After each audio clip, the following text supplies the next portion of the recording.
En un moment que la gent només parla de crisi i de problemes, jo crec que pugui trobar una novel·la amable, una novel·la la qual fa el sentit de la gent, molt de com parla la gent del poble, vull dir, va ser com una inventiva terrible, no? Com ficar el cap en la rentora i munt de coses, jo no sé pas com s'ho poden imaginar, no inventar, no imaginar-ho.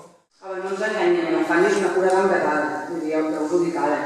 Va ser l'excusa ideal per recuperar anècdotes pròpies i també alienes i posar-les per escrit. Algunes ja us avanço ara que són totalment verídiques, tal qual estan escrites, tal qual van passar. I algunes altres també estan força manides, no? També hi ha potser més cap reformatge.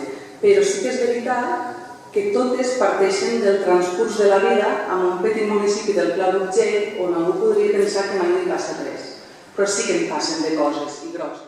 Ja ho hem dit, ja està clar, és una novel·la d'humor, plena d'ironia i fins i tot, en alguna ocasió, de sarcasme amb algunes dosis d'humor negre.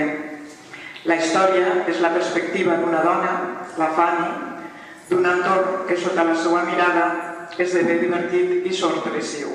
Bàsicament la vaig escriure per divertir i ho vaig passar molt bé. I vaig reeixir perquè, Déu-n'hi-do, moltes vegades em quedava tan absorta davant de l'ordinador que el sofregit s'apegava a la paella o la verdura s'enganxava a l'olla, així que hauria de demanar disculpes a la meva família per la seva paciència, perquè això m'havia passat des de